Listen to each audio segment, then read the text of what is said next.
Good morning and welcome to Fin Classes. Last week I promised you that I'll come up with Geo competitor analysis.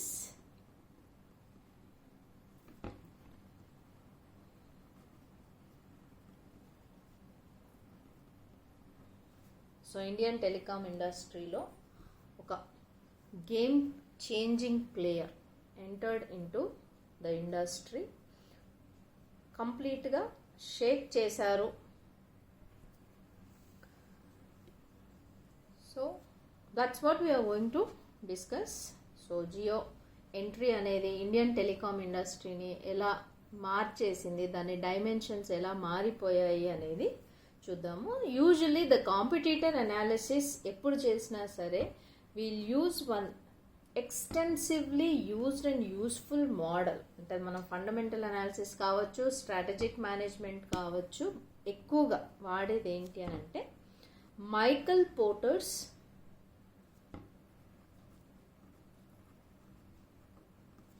Five force model.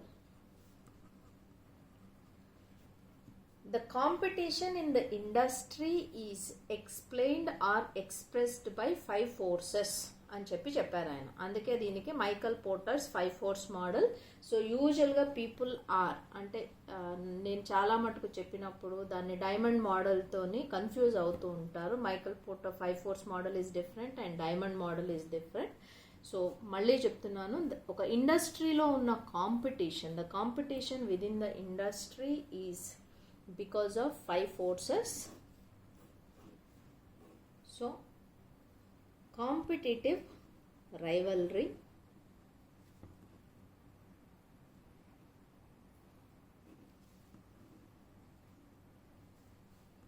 threat of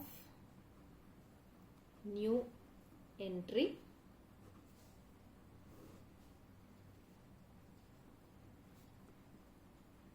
bargaining power of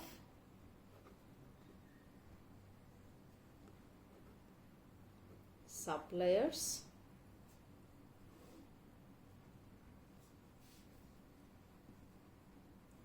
threat of substitutes,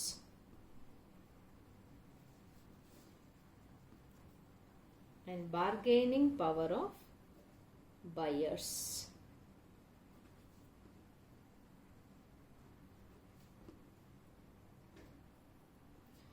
So these are the 5 forces that will decide competition in an industry. So that's the reason this is considered as 5 force model. So I said I am going up with Geo.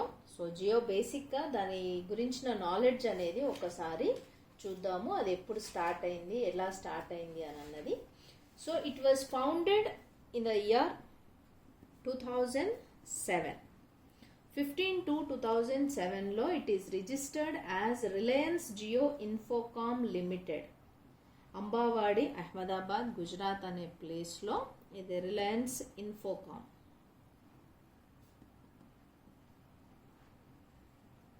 Limited లాగా register చేశారంట.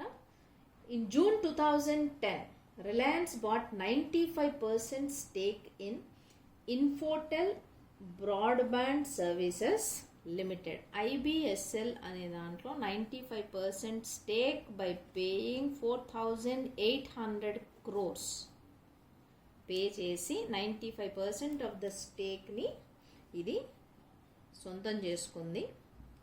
అంటే అప్పుడే broadband అంటే 22 Jones ఏవైతే ఉన్నాయో, segments మన దగ్గర sectors ఉన్నాయో, ఆ 22 సెక్టార్స్కి సంబంధించిన బ్రాడ్బ్యాండ్ అంటే ఆప్టికల్ ఫైబర్ నెట్వర్కింగ్కి సంబంధించిన కంపెనీ ఇది. దాంట్లో 95% స్టేక్ని ఇది సొంతం చేసుకుంది. And IBSL was renamed as Reliance Jio Infocomm limited, RJIL, Reliance Jio Infocomm Limited in Jan 2013లో ఇది రిలయన్స్ జియో ఇన్ఫోకామ్ లిమిటెడ్ లాగా రీనేమ్ చేశారు. And in the year June 2015 Jio announced that it would start its operation throughout the country by the end of 2015 అని చెప్పింది కానీ it could not able to start. So it started its services from 5/9/2016. So 4G services were launched internally on 27th December 2015. అంటే 27 December 2015లో అది తన employees మీద ఈ ప్రయోగం అనేది చేసి on 5th September 2016లో 4G was commercially launched.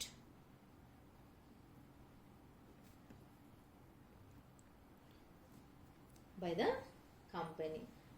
అంటే దాని టార్గెట్ ఏంటి అని అంటే 10 lakhs కస్టమర్ బేస్తో రావాలి అన్న దాంతో వచ్చింది అది. సో విదిన్ 1 month 16 million సబ్స్క్రైబర్స్ని సొంతం చేసుకుంది. 83 daysలో 50 million సబ్స్క్రైబర్స్ని క్రాస్ చేసింది.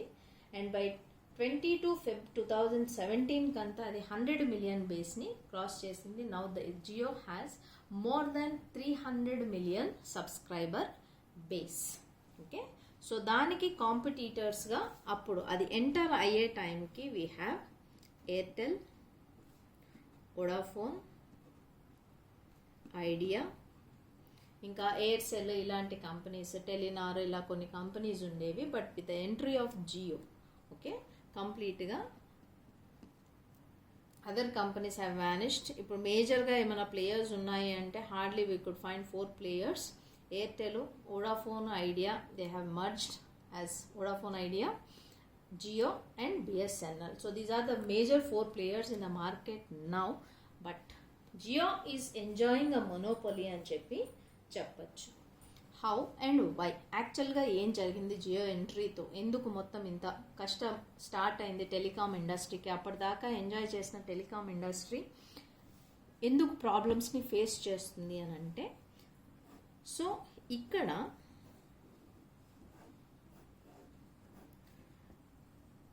ఇది old technology. Okay, they have invested అంటే హ్యూజ్ ఇన్ఫ్రాస్ట్రక్చరు ఎక్స్పెన్సివ్ ఉంటుంది, కాస్ట్ అనేది హై కాస్ట్. ఓకే, ఇన్ఫ్రాస్ట్రక్చర్ పైన ఎక్కువగా ఎక్స్పెండ్ చేసి ఉంటారు వాళ్ళు. Okay, so 2G and 3G పైన ఆల్రెడీ ఇన్వెస్ట్మెంట్ చాలా బల్క్గా చేసి ఉంటారు కాబట్టి దాని నుంచి బయటికి రావడం అనేది exiting from the old technology is a problem for them. అది ఆల్రెడీ ఒక ప్రాబ్లం క్రియేట్ చేసింది. And in the same way entering into new technology. So Jio అనేది 2G 3G మీరు జియోలో you could not find. Okay, so అది ఏదైనా ఫోన్స్తో link up అయినప్పుడు మాత్రమే ఒక స్పెషల్ ఫీచర్తోని ఒక డివైస్తోని కన్వర్షన్స్ చేసుకొని కాల్స్ చేయగలుగుతాం తప్ప 3G 2Gలో అది లేదు. It's above 4G. So it has come up with new technology. Voice over LTE అంటాం. ఇవి ఇంకా LTE టెక్నాలజీలో ఉంటే ఇది వాయిస్ ఓవర్ వివో LTE టెక్నాలజీని అడాప్ట్ చేసుకొని, సో ఇప్పుడు ఇండియాలో దీనికి తప్ప ఆ టెక్నాలజీ వేరే వాటికి అప్గ్రేడ్ కావాలన్నా కానీ చాలా కష్టం. And it has invested 2.5 lakh crore rupees. Okay, 2.5 lakh crore రూపీస్ని అది ఇన్వెస్ట్ చేసి మార్కెట్లోకి ఎంటర్ అయిపోయింది. అంటే ఇవి 20 years నుంచి మార్కెట్లో ఉన్న ప్లేయర్స్ ఇప్పటి వరకు ఇన్వెస్ట్ చేయనంత అమౌంట్ ఇది ఈ 2 yearsలోనే ఇన్వెస్ట్ చేసింది. అసెట్స్లోనే almost you'll find 1.8 lakh crore rupees for Jio. So కంప్లీట్గా 22 సెక్టార్స్లో అది దాని బేస్ని పెంచుకొని, అంటే టవర్స్ వేయడం కానీ ఎంప్లాయీస్కి స్టార్ట్ చేసినప్పటి నుంచి అది పబ్లిసైజ్ అయ్యేంత వరకు కూడా స్ట్రాంగ్ బేస్ని బిల్డ్ చేసుకొని it has entered in to market. And one more potential reason ఏంటి అని అంటే, Airtel, Vodafone Idea, it's means telecom industry is a saturated market in India. Almost మొత్తం అందరికీ మొబైల్స్ చేరిపోయినాయి, వాయిస్ కాల్స్ వచ్చేసాయి, everything has been okay into the place. ఇంకా దానికి growth potential అన్నది కనిపించని సిచ్యువేషన్లో జియో హ్యాస్ కమ్అప్ విత్, అంటే వాయిస్ కాల్స్ పైననే వీటికి జనరేషన్. అప్పటిదాకా డేటా పైన ఎవరు ఏ కంపెనీ కూడా కాన్సన్ట్రేట్ చేయలేదు. డేటాను కూడా యూస్ టు గెట్, అంటే ఎక్కువ రేట్కి రావడము.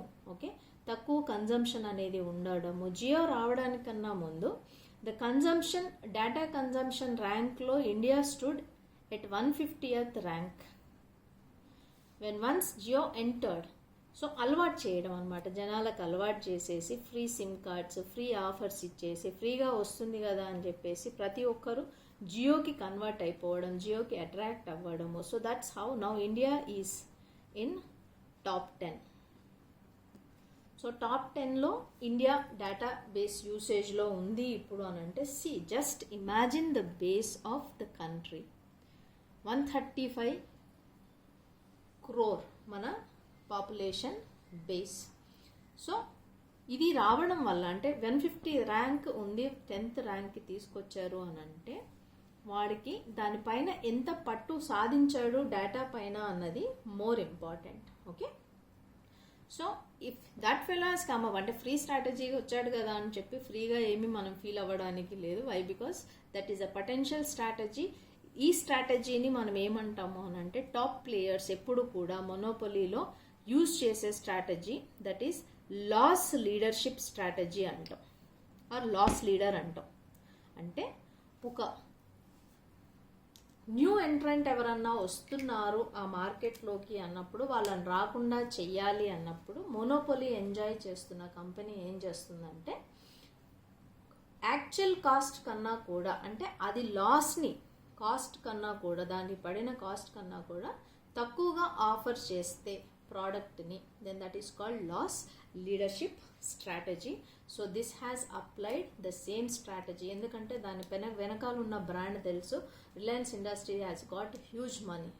ఆ మనీని అది ఎక్కడో పెట్టకుండా తీసుకొచ్చేసి ఇక్కడ డంప్ చేసి now it is able to, అంటే ఎంత గ్రో అయింది అని అంటే, one fine day will come, Jio will కంప్లీట్గా సబ్సిడరీ లాగా దానంతట అదే సస్టైన్ అవ్వడమే కాదు, ఇంకా మార్కెట్లో పెనట్రేట్ అవుతుంది. దీన్ని అందుకే this also considered as penetration strategy.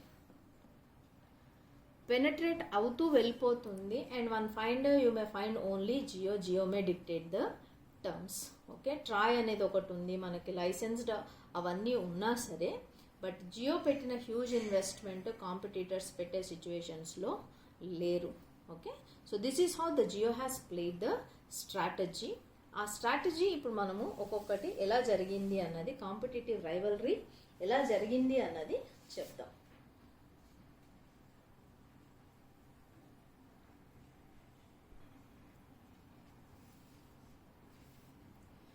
So in competitive rivalry, how the Reliance Jio has enjoyed ante, customers low switching cost intensify the competition in the industry.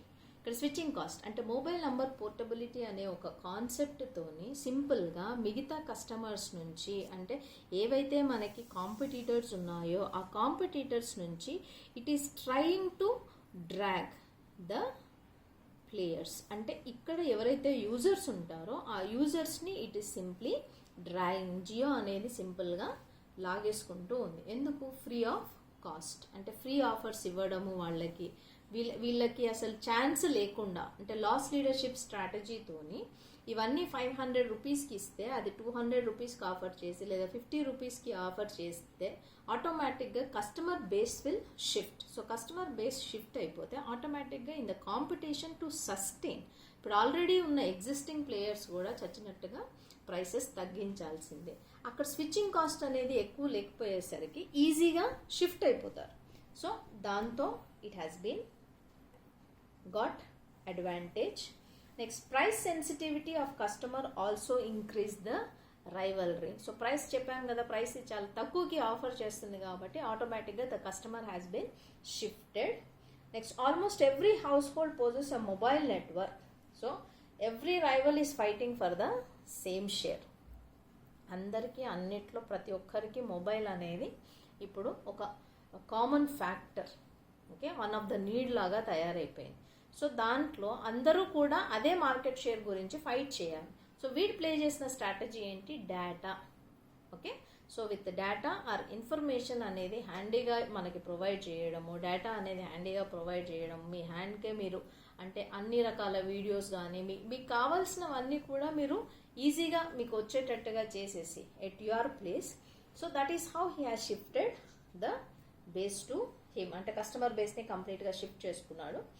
There is no market left for new entrants. ఇప్పుడు వీరు చేసిన స్ట్రాటజీకి ఉన్న పాత వాళ్లే ఏమైపోతారో అన్నట్టుగా ఉంది మార్కెట్లో. ఇంకా కొత్తవాడు వచ్చి మళ్ళీ సెటప్ అయి స్టార్ట్ చేసే స్ట్రాటజీ లేదు. 14 మేజర్ ప్లేయర్స్ ఉండేవాళ్ళు ఇండియన్ మార్కెట్లో, వాళ్ళంతా కూడా పోయి ఇప్పుడు hardly we could find 4 to 5 players అని అంటే that is the impact of Jio on competition.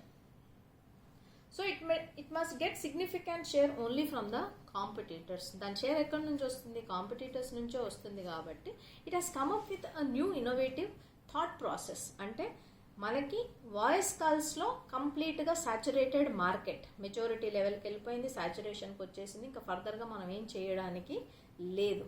కానీ ఇదేం చేసింది? డేటా అన్న కాన్సెప్ట్తో వచ్చేసి ఇదే ఆక్సిజన్ అన్నట్టుగా తయారు చేసింది జనాలకి. So that is how it has completely shifted the players. అంటే దాని ఎవరైతే యూజర్స్ ఉంటారో, సబ్స్క్రైబర్స్ ఉంటారో ఆ బేస్ని అంతా కూడా కాంపిటీటర్స్ నుంచి లాగేసుకోవడం జరిగింది.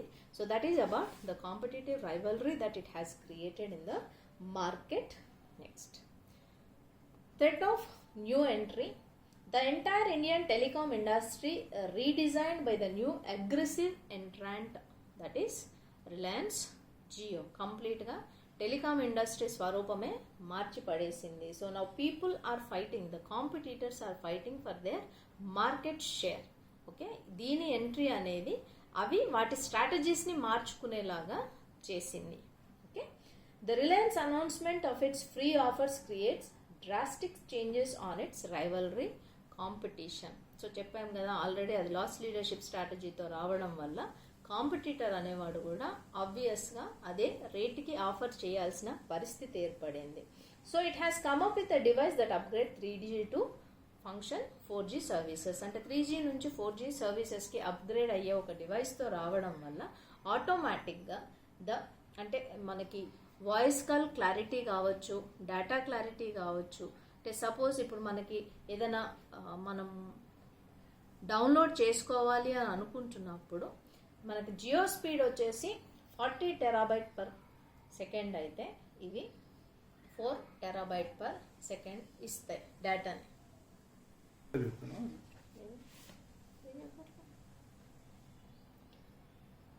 Okay, so that is how it has created. అంటే అన్ని మార్కెట్లో కాంపిటీటర్స్ ఎగ్జిస్టింగ్ అయి ఉన్న వాళ్ళు న్యూ ఎంట్రీకి థ్రెట్ అయితే ఈ ఎంట్రీ అనేది మిగతా వాటికి థ్రెట్ క్రియేట్ చేసింది.